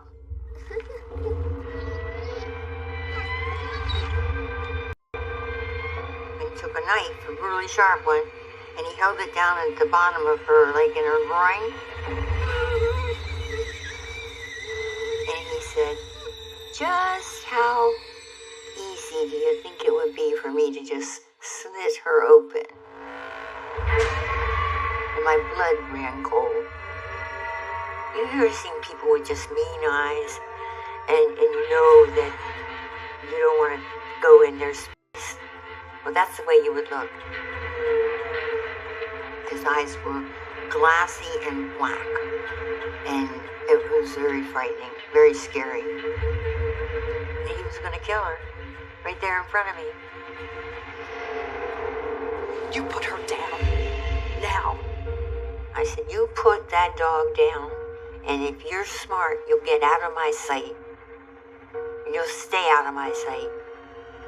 I said, "Because you won't live to make it to the door if you hurt that dog."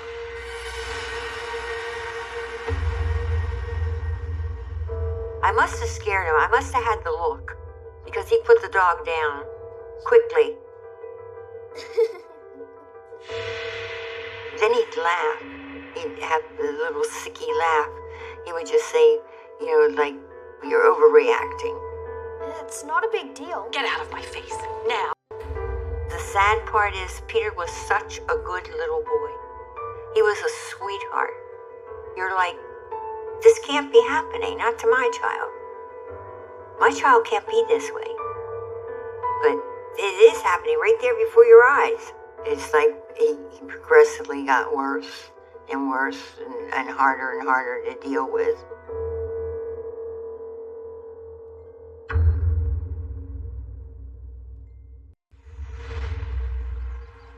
That same day, right after that happened, I remember now, he took a samurai sword and he came after me with a samurai sword.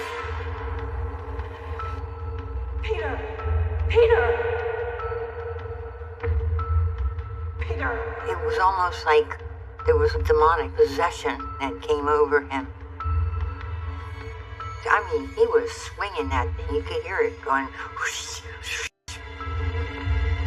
And oh my God, you have no idea what that sound is when it goes past your head.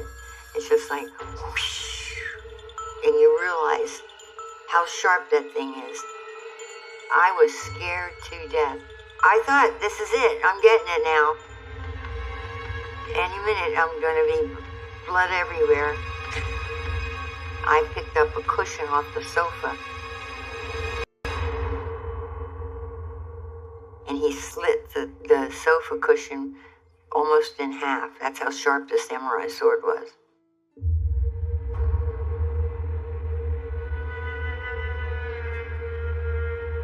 And if I had not taken the cushion and held it up, he would have hit me with a samurai sword. You can't imagine. You just can't imagine what it feels like. Peter's stepfather was absolutely useless. He didn't want to get involved. I had to do it all on my own. I felt all alone and desperate because I had no one to help me deal with him. And that was more than I could handle. One thing just led into the next and the next, and it just kept getting worse and worse and worse.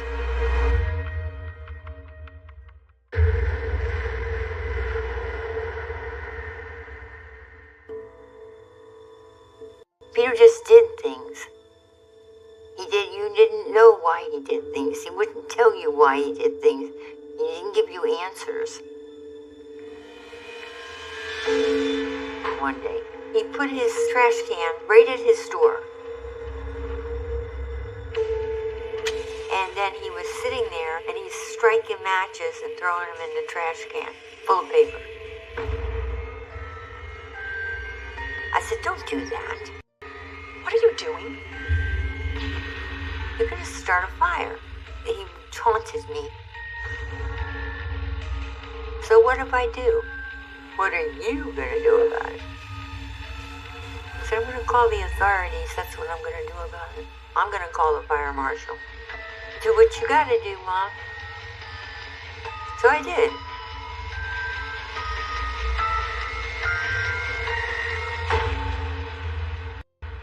They sent this woman over, and that he wouldn't talk to the girl. She tried so hard, but he was such an obnoxious little snot. He was so nasty to her. So she told him that she would have to take him into custody if he didn't stop. That got a little bit of respect out of him. During that period of time, Peter's rage towards me really intensified. And it never stopped. Just didn't stop.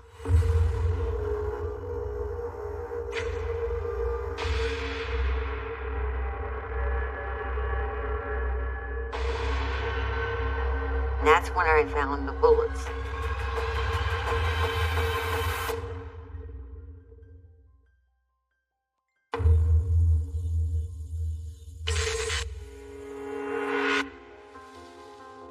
Oh my.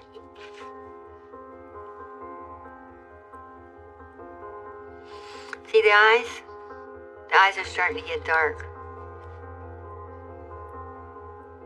This is when he was a teenager. You could see the darkness coming in the eyes, the stare. They could just burn a hole through you when they were staring at you. When he became a teenager, I started losing him. This is where he was becoming uncontrollable.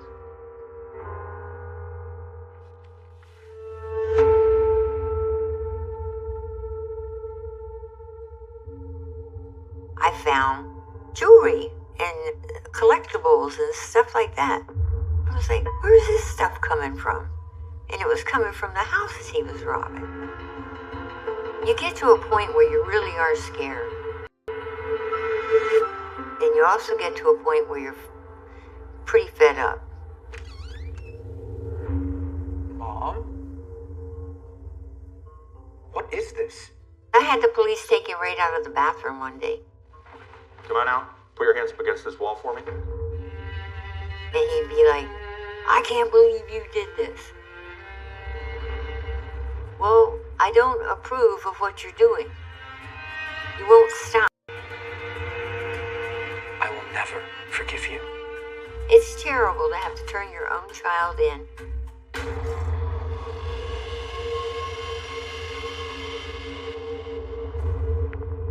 He went to juvie. I went to see him. It was my mother. We were supposed to spend Christmas with him. And I had taken him presents and everything. And we didn't get to do that because he went off on us. There she is. My mother. The slut.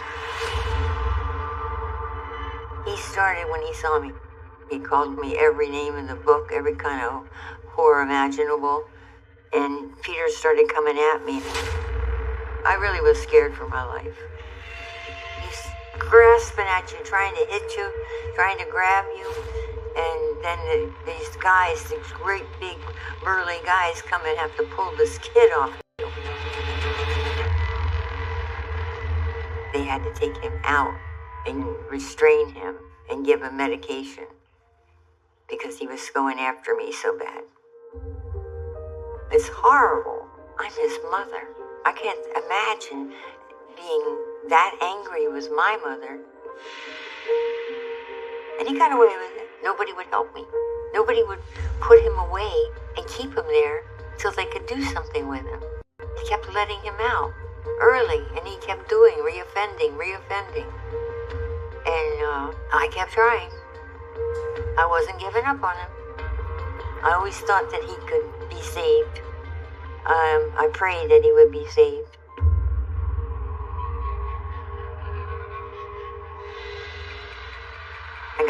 phone call at work that Peter was in the emergency room.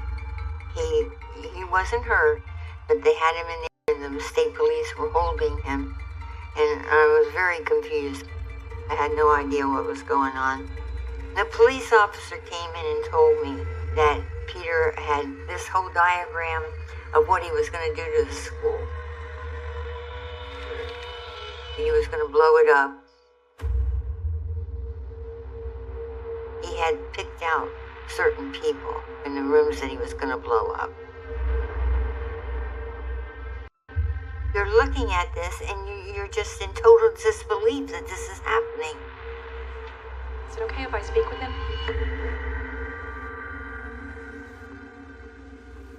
I asked him, I said, so what's going on? Oh, Mom, just don't get excited about it, Mom. It's all right. Everything's going to be all right. It's not a big deal. Your heart drops.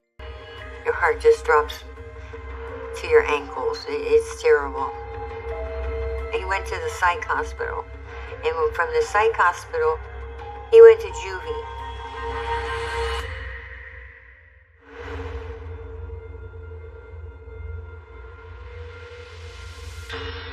After we took care of Peter, I went home and I started looking in his room to see what else was there. And the floorboard was up in his closet, and I reached in there and there was the gun.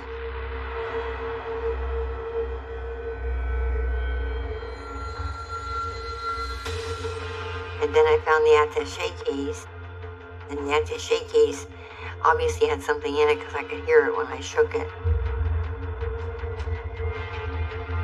And that's when I found the bullets, the shotgun shells. And there were 4 of them. One of the bullets had Mom on it.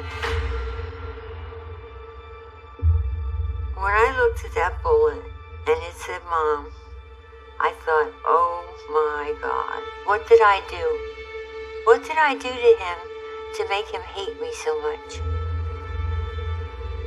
What did I do to him to make him so vicious and mean? I didn't know what to think. I was scared. I really didn't know what to think. And you question yourself. You question yourself over and over again because you don't know what you did wrong. Why would he want to kill me? I did everything for him. And why? I cried a lot. It was just so heartbreaking. I can't take anymore.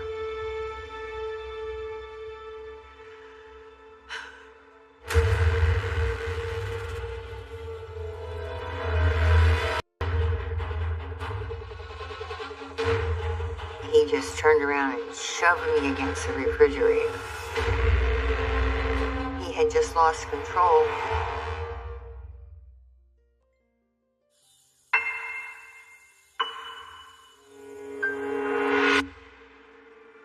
He spent 11 months in a facility for aggressive teenagers. I thought, well, this is really gonna help. He was on medication. I thought, oh my God, this is working. It's gonna work. Everything's gonna be okay. He's gonna be back to normal. Didn't work that way. I was all excited because when he came home, he looked so good. He sounded so good. And, it was like having my son back. He was affectionate and, it was wonderful. But it didn't last long. One day I was in the kitchen with him. Peter, I asked you to take out the garbage. I'm not going to ask you again. I said something to him. I don't even know what I said to him. And he just turned around and shoved me against the refrigerator. I was very shocked. He had never put his hands on me before. You don't tell me what to do. Ever again. He had just lost control. You understand me?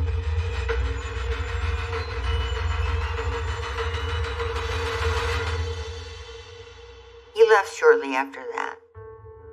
And I just went in my room, stayed away from him for a while. I lost control completely because he was just doing whatever he wanted to do.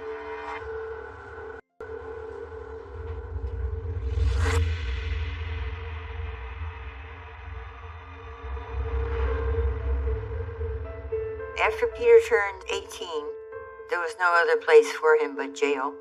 He just was in jail all the time. So I didn't see him that often. He would try and call me Colette, always begging for money when he's in jail. I just decided one day that I had given enough and I wasn't going to give anymore. And I stopped receiving the calls. And it was relieving. It was freedom to be away from it. When I didn't have to have contact with him, it was almost refreshing that I didn't have to put up with it every day.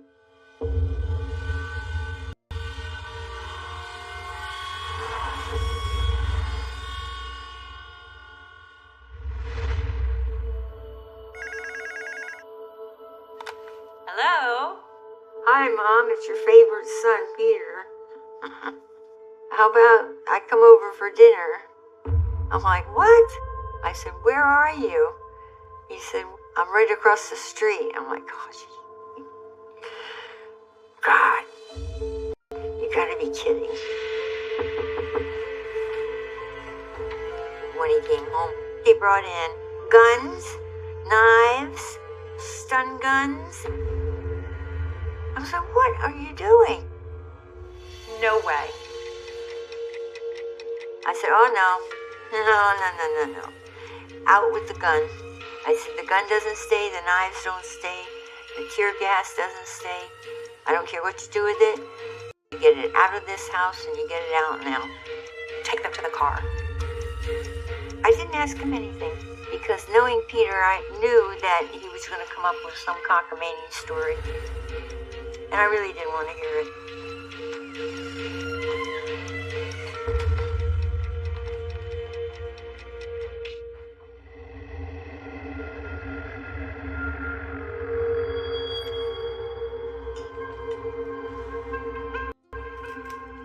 Is everything okay? After dinner, Peter started telling me how he had done something that he could never get back from. I said, did you hurt someone? And he said, yes. 2 men. And I said, did you hurt them bad? He said, well, yes, I murdered them. I honestly just didn't know what to do. That's not funny. And then I thought he was lying, because Peter's notorious for making up stories. And I thought, well, this can't be true. It just can't. I can't get the smell of bleach off of my hands. He was saying how he couldn't believe that it had been so many days since he had been able to get rid of the smell in his nostrils. Do you smell it? No. He never told me what he actually had done to those people. He didn't tell me how he maimed them, how he slaughtered them, how he wrapped them in bleach-covered blankets after they were dead, how he shot one in the head twice and the other one 8 times. He didn't tell me any of the gruesome facts. I didn't learn those till way into the trial. I couldn't go to sleep. I just laid there. I kept thinking all night long.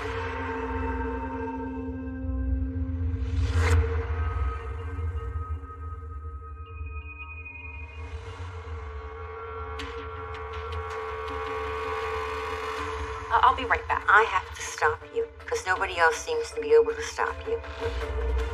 So I have got to stop you before you hurt somebody else.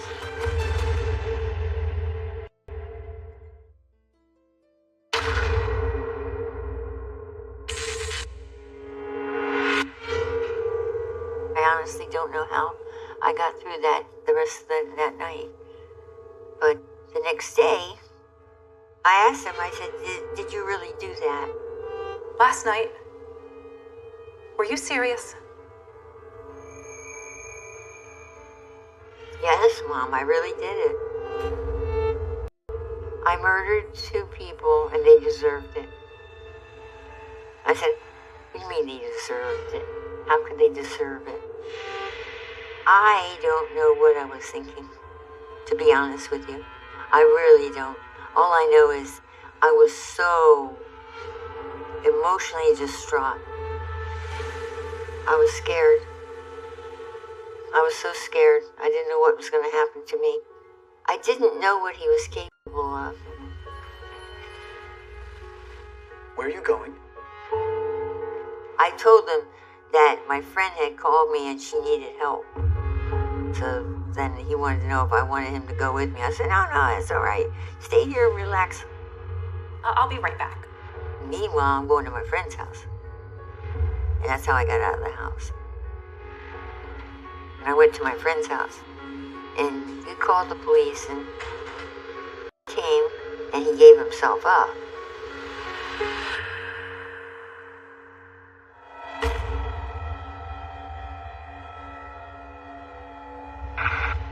Stephen Adams and his partner Kevin Powell were found shot to death in their Wilton Manors home over Christmas 2010.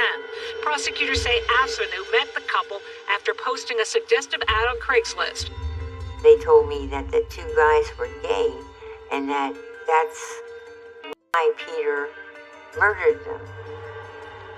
That he had picked them up. He was soliciting himself on Craigslist. He'd been selling himself to gay guys. I still, in the back of my mind, was hoping that he was lying. I was hoping that this wasn't true. I kept praying that it wasn't true, but it was.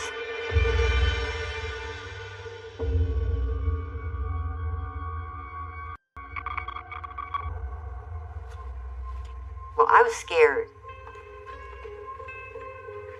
I mean, come on. I was really scared. I didn't know whether he was going to go off on me and attack me or what. I went in and I said, you know, Peter, I can't let you do this anymore. I brought you into this world and not to do the things that you've done. I just can't watch this go on anymore. I've got to stop you. So, yeah, I'm turning you in.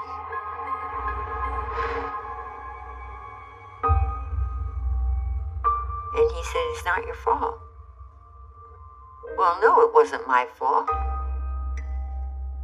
I've tried to raise you the best I could, and you have rejected me and rejected me.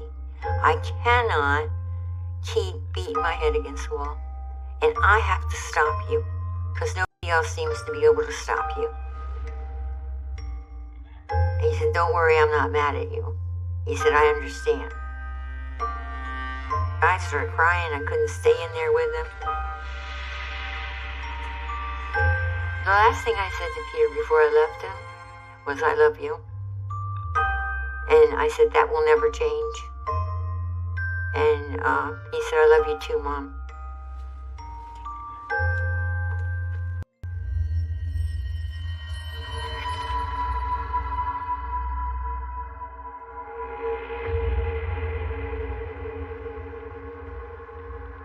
I had nothing to lose. You guys, there's absolutely nothing that can hurt me now. I have no consequences for my actions, and I plan on hurting people. I wholeheartedly have nothing to lose, and I'm going to take it out on everybody I can. Peter has never shown any remorse. None whatsoever. If you ask him why he did it, he said because they deserved it. Avsonu sent a letter to the judge saying, in part, you will never be able to stop me. Then he went on a bigoted rant saying, it is my duty as a white man to cull the weak and tired from existence.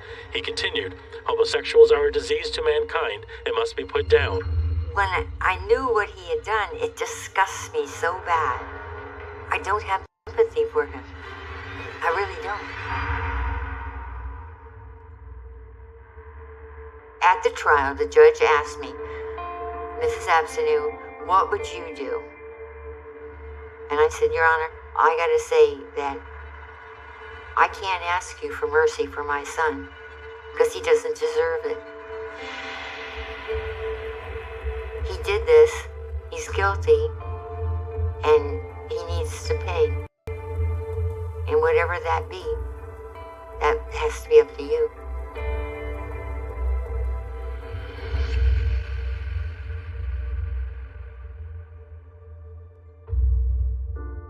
When the sentence came down, I was there, and he did one of these, pulled over like he was pulling a sling or a hangman's noose around his neck. He went like that to me. He shot the finger at the family. He did it to the judge, and that's terrible. He kills their family, and then he turns around and he's gonna sit there and shoot the finger at them. Come on, that's total disrespect. He has no respect for anybody. We pray for Peter's mom. Yeah, we do. Because she is really the one that allowed Steve and Kevin to have this justice too. Yeah. So we thank Jeannie Avenue for coming forward, and our prayers are with her. I do agree with the judge, and it's gut-wrenching. It hurts. It hurts to know that your son's gonna die, but he had no right to take two people's lives. He has to pay. He has to give back. What he did is inexcusable.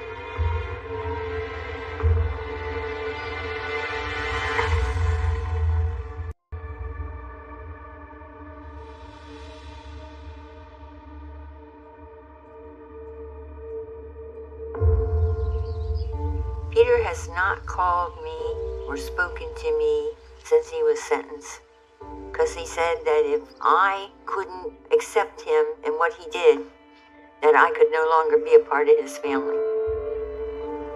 And let him blame me. I've had it. I'm 74 years old. I don't need this anymore. He has put me through hell and back. And maybe that sounds selfish on my part, but my whole life was dedicated to Peter and getting Peter out of jail, getting Peter out of juvie. I don't have any time anymore. I'm used up, and he's guilty.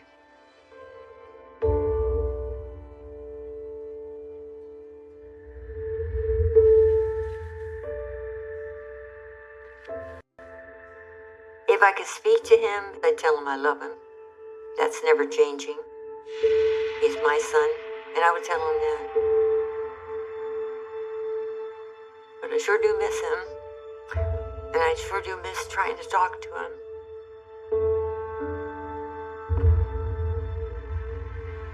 I feel so desperately alone. I lost my best friend, and I just really miss him. He was my buddy. We were really close, I thought.